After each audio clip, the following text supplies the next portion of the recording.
Hey guys, welcome to Rainbow Pagan. Today I am doing a video. Like I said, there was a link for the whole story of Isis and Osiris. Um, but like I said, I follow like Isis a lot. She's one of my Patreon goddesses, but I really don't know much about Osiris, just a little bit. But basically, I will be talking about Osiris and Isis ruled the earth. The Egyptian, they ruled Egyptian. I'm so sorry, I'm tongue-tied. Egypt. So they did, the gods did rule the world. But if you think about it, like if you put this as historic times, Osiris, they say, was the very first pharaoh. But that could be true, but I see him as he was a god. And anyhow, I'm sorry if I show these. I'm trying to do the best I can because I'm going to show you different slides. Okay. They first loved each other. Of course they had immortal love. If you look at them, this picture is not mine, by the way. It's off Google. This is a pretty good picture of what the love between Isis and Osiris is when they were human.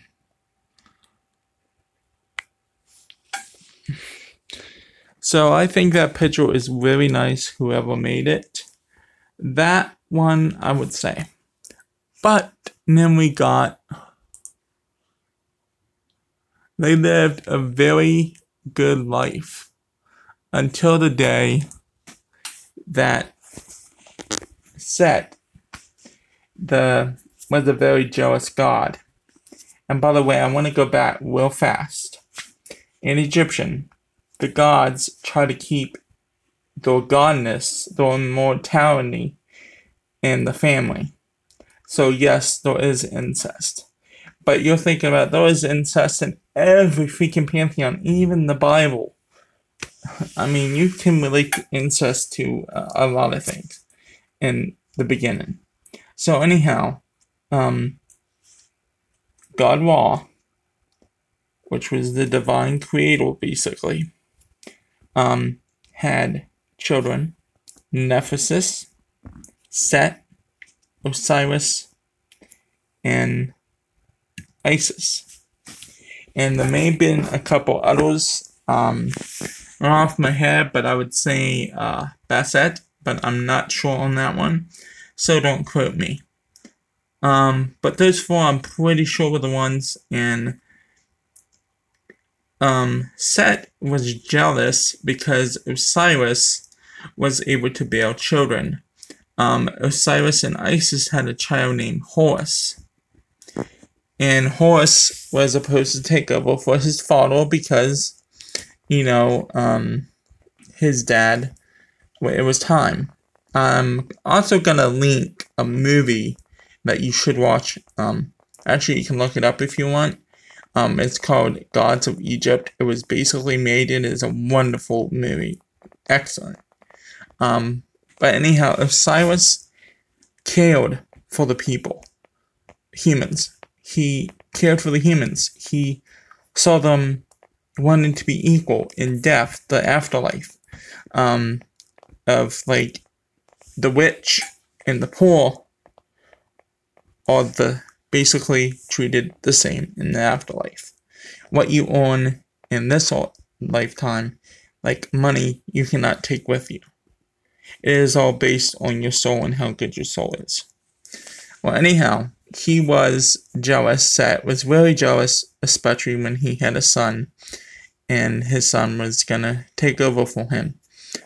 Set was jealous because Ra never granted him the gift to bear children.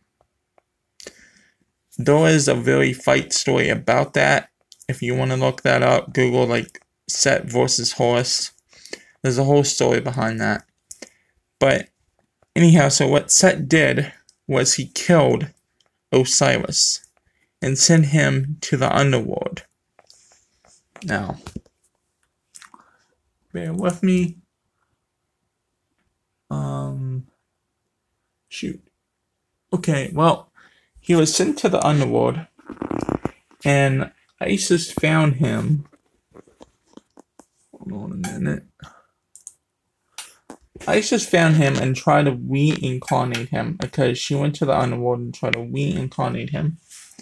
And that's basically a good picture I found. She's right there trying to reincarnate Osiris or bring him back to life. But unfortunately, Set found this out and scattered him into 14 pieces, I think it was, and scattered it all over. So she, in turn, asked Anubis, which, you know, is the protector of the underworld, and also became the god of mummification. He was the first god to mummify. So he mummified. They found all the pieces, put them together, and Anubis mummified him. Isis brought him back through his power, her powers. So actually that video can actually show her of the power bringing him back. Now, sorry for this. Now, since they're back, she is goddess of the underworld, and Osiris is the ruler of the underworld. Sorry, I just wanted to show you these pictures. They are all off Google, so any Google images are public property. So get down, Mikey. So here we are talking about, since I got that little story out of the way, they are extreme levels, and Horus actually took over the heavens, and Osiris took over the underworld. He passed it over to Horus before he even died. I mean, he wasn't going to pass it over to Horus before he died, and then when Set killed him, and I told you the story already, and then he became god of the underworld. Now, Isis was always, at one time, I mean, she was actually god of like a lot of things. Magic was one of the things she was good at. And those two made a lovely couple. They loved each other eternally. She loved him so much, she gave up being goddess of the war, goddess of earth, basically, to give it up to be with her husband, to find her husband Osiris, to bring him back to life the best she could. And she did that. And she loved him so much she stays at his side now and sits beside him in the underworld. And the underworld is nothing evil. If you look into Egyptian history, it's nothing evil. And I don't want to go on a long explaining it. But Anubis and Anubis and Horus are actually brothers because Isis adopted Anubis. But that is a whole different story and a lot of info on that one. And it gets a little confusing when you relate the family trees to the gods. Anyhow, this has been it. I hope the pictures helped give you a little bit of a visual. And also, please continue watching my channel. And if you feel I should do this as a series and a playlist, let me know. Give me some gods and goddesses that you think had eternal love. Right now I'm doing the Egyptians, and I think I'm going to go to Greek next.